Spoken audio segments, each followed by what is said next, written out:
आप सभी का एक बार फिर से मेरे यानी अभय प्रताप सिंह द्वारा हार्दिक स्वागत एवं अभिनंदन। आज का यह वीडियो कक्षा 11 के गणित के चैप्टर को लेकर बनाया जा रहा है, जिसका नाम है अनुक्रम व श्रेणी। हम लोग इस चैप्टर पर पिछले 2 भाग देख चुके हैं, पढ़ चुके हैं। अब हम लोग इसके तीसरे भाग की बात को आगे बढ़ाएंगे।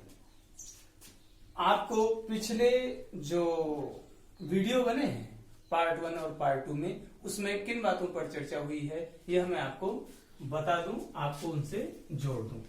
सबसे पहली चीज मैंने आपको कहा था कि अनुक्रम क्या है। जल्दी जल्दी बता रहा हूं, ध्यान से सुनिएगा। अनुक्रम क्या है ना? संख्याओं के नियमबद्ध क्रम को, संख्याओं के नियमबद्ध क्रम को क्या कहते हैं? अनुक्रम कहते हैं। ठीक है। श्रेणी किसे कहते हैं? ऐसा अनुक्रम जिसके पद धन या ऋण चिन्ह द्वारा संबंधित हों, धन या ऋण चिन्ह द्वारा संबंधित हो, उसे क्या कहा जाता है? श्रेणी। तो अनुक्रम में नियमबद्ध क्रम है, श्रेणी भी अनुक्रम जैसा ही होता है। मैंने उदाहरण दिया था आपको, जैसे 2, 4, 6, 8, 10। अगर इसी के बीच में हम प्लस का या माइनस का या दोनों का चिन्ह लगाते जाएं, तो हमको जो अनुक्रम था वही कहलाने लगेगा श्रेणी। श्रेणी में कौन सी श्रेणी थी? सबसे पहली श्रेणी है समांतर श्रेणी। पहली श्रेणी का नाम क्या है? समांतर श्रेणी। समांतर श्रेणी की परिभाषा क्या है? ऐसी श्रेणी जिसके 2 क्रमागत पदों का अंतर समान रहता है, उसी को हम लोग क्या कहते हैं? समांतर श्रेणी कहते हैं। ठीक है। जैसे 2, 4, 6, 8, 10 में ध्यान से देखिए। 4 में से 2 घटाएंगे तो भी 2 आएगा, 6 में से 4 घटाएंगे 2 आएगा, 8 में से 6 घटाएंगे 2 आएगा, 10 में से 8 घटाएंगे 2 आएगा। एक तो यह श्रेणी है, और श्रेणी के 2 क्रमागत जस्ट आगे 2 के बाद 4 से अंतर लेना। ठीक है ना? तो 2 क्रमागत पदों का अंतर समान है, इसलिए वह श्रेणी क्या हो गई? समांतर श्रेणी। पिछले वीडियो में इस पर भी चर्चा हो चुकी है। इसके कुछ गुण हैं, आज मैं उन पर भी चर्चा कर लेता हूं, फिर बात को आगे बढ़ाऊंगा। सवालों के माध्यम से आज बात थोड़ा और तेजी से आगे बढ़ेगी। गुण में सबसे पहला यही था कि ऐसी श्रेणी में अंतर समान रहता है, और उस अंतर को कहते हैं क्या? सारवंतर, है ना? और किससे प्रदर्शित करते हैं? डी से। पहला गुण ध्यान से समझिए। तो समांतर श्रेणी का पहला गुण है कि इसके 2 क्रमागत पदों का अंतर सदैव समान रहता है, और उस अंतर को हम लोग सारवंतर कहते हैं तथा डी से प्रदर्शित करते हैं। दूसरी चीज, प्रथम पद को ए से प्रदर्शित करते हैं। तीसरी चीज, पदों को T1, T2, T3, है ना? पदों को, पहले पद को T1 से, दूसरे पद को T2 से, तीसरे पद को T3 से। T माने मैंने बताया था टर्म होता है, first term, second term, third term, ऐसा। चौथी चीजें, जो यनवा पद होता है उसी को हम लोग कहते हैं व्यापक पद। तो जो यनवा पद होगा वह व्यापक पद होगा। पांचवा मैंने कहा था आपसे, जो अंतिम पद होता है उसको एल से प्रदर्शित करते हैं, और यनवा पद ही अंतिम पद होता है। ठीक है। और छठवीं बात मैंने आपको कही थी कि समांतर श्रेणी को एपी भी कहते हैं। ठीक है, समझ गए? तो अनुक्रम की परिभाषा, श्रेणी की परिभाषा। श्रेणी में हमको 3 पढ़ना है। समांतर श्रेणी, है ना? इसके 3 अंग हमको पढ़ने हैं। कौन कौन से? एक समांतर श्रेणी, एक गुणोत्तर श्रेणी और एक विविध प्रकार की श्रेणियां। ठीक है ना। उसमें पहला चल रहा है आपका समांतर श्रेणी। किसे कहते हैं, उसके गुण क्या है। अगर क्रमागत पदों का अंतर समान है तो ऐसी श्रेणी को समांतर श्रेणी कहेंगे। गुण क्या है, अगर अंतर समान है तो उस अंतर को सार्वंतर कहते हैं, डी से प्रदर्शित करते हैं। प्रथम पद को ए से प्रदर्शित करते हैं, पदों को T1, T2, T3 से प्रदर्शित करते हैं। व्यापक पद Tn, अंतिम पद यनवा पद जो होता है, जो यनवा पद है वो किससे प्रदर्शित किया जाता है, Tn से। और अंतिम पद को भी किससे प्रदर्शित करते हैं, L से। और समांतर श्रेणी को AP भी कहा जाता है। इतनी चर्चा पीछे 2 वीडियो में हो चुकी है। अब हम लोग बात आगे बढ़ाएंगे। ठीक है, मैं इसको अभी लिखा रहने देता हूं। आप हेडिंग के तौर पर लिखें सारवंतर। ठीक है, सारवंतर। सारवंतर की परिभाषा लिख लेते हैं अलग से, भले ही यहां लिखी गई थी, तो ध्यान से सुनिएगा। समांतर श्रेणी के 2 क्रमागत पदों का अंतर सदैव समान रहता है, जिसे सार्वंतर कहा जाता है। इसे डी से प्रदर्शित करते हैं। तो क्रमागत पदों में जो अंतर है, जो क्रमागत पदों में समान अंतर है, वही कहलाता है सार्वंतर। तो इसका मतलब अगर मुझे कहा जाए ये D किसके बराबर होगा, पद कौन कौन से होते हैं, पद तो T1 होता है, T2 होता है, T3 होता है, T4 होता है। ठीक है ना।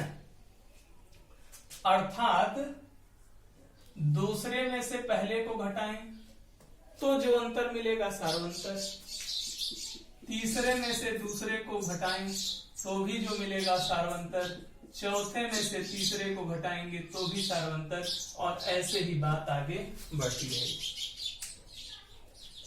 और ये T1, T2 क्या है, अर्थात यदि T1, T2, T3, T4, T5 dot dot dot, ये जो T1, T2 हैं वो समांतर श्रेणी के यदि पद हैं तब।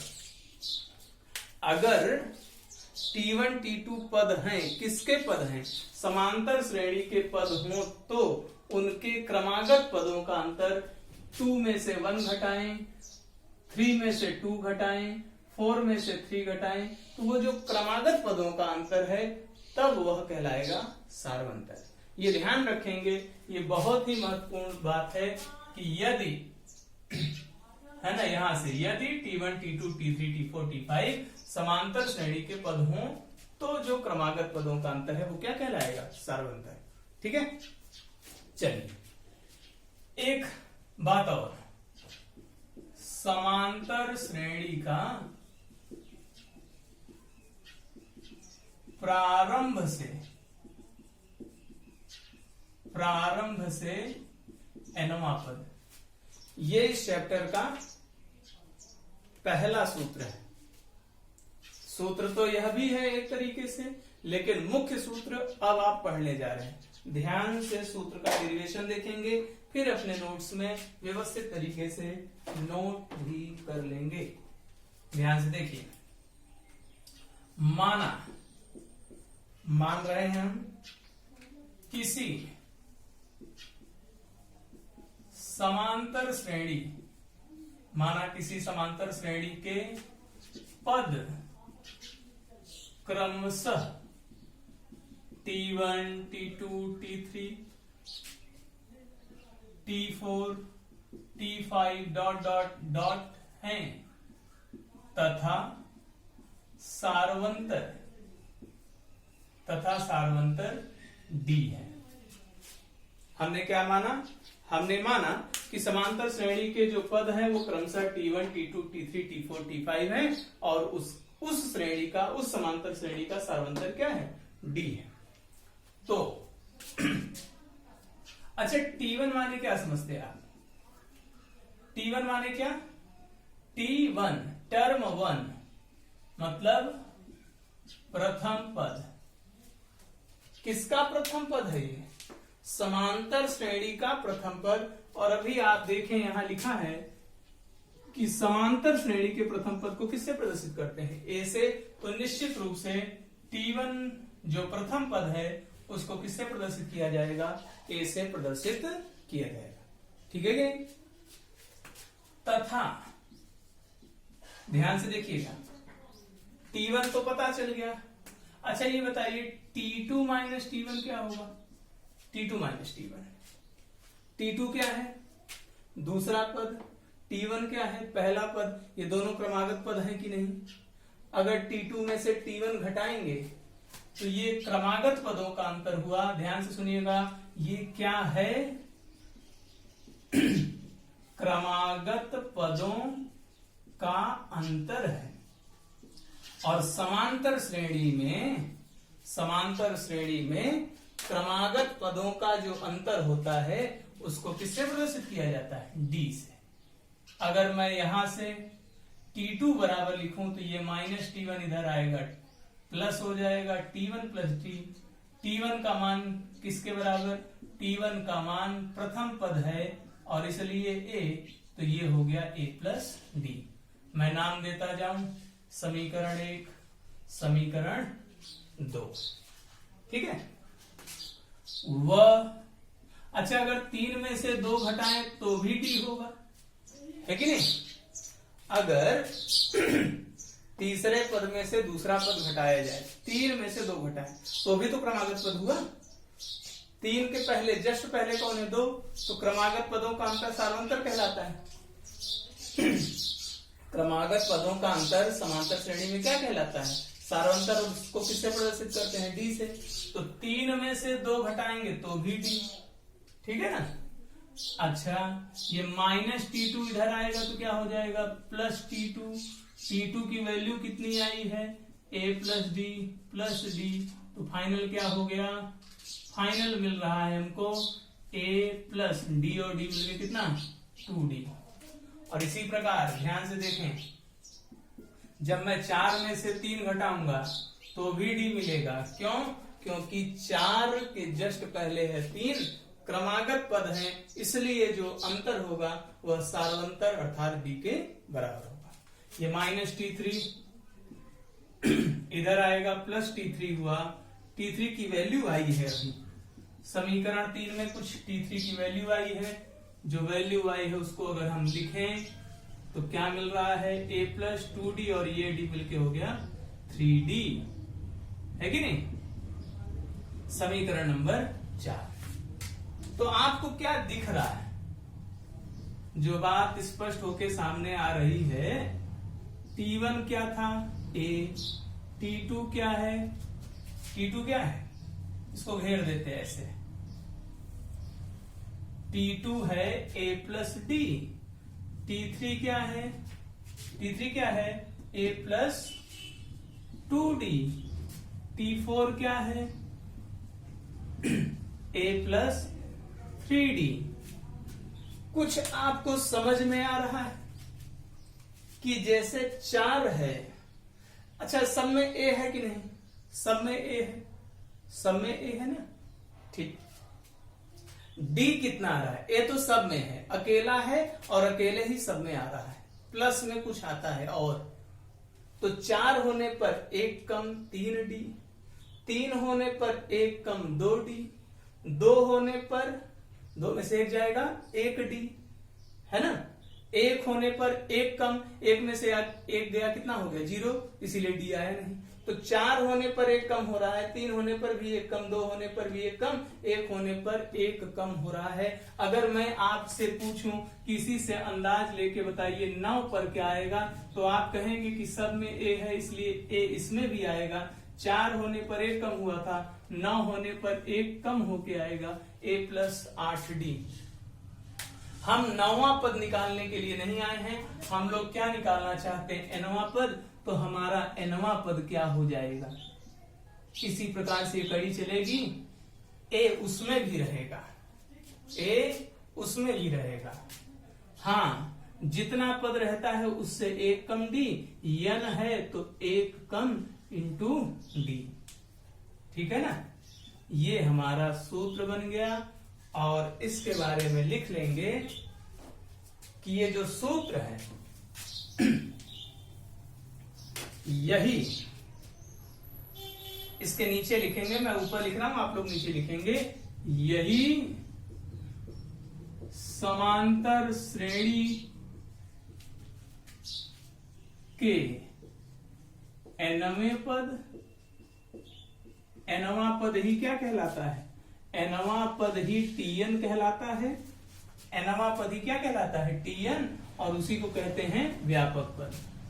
तो यह समांतर श्रेणी के nवें पद अर्थात व्यापक पद के लिए सूत्र है, अभीष्ट व्यंजक है, अर्थात सूत्र क्या मिला कि जो भी पद हो ए जरूर आएगा, पद की संख्या -1 इंटू डी। आज हम लोग इसी बात को समझेंगे, सूत्र का डेरिवेशन करेंगे और कल अगले वीडियो में हम लोग इस सूत्र पर समांतर श्रेणी की पहचान पर और अनुक्रम पर सवालें करेंगे।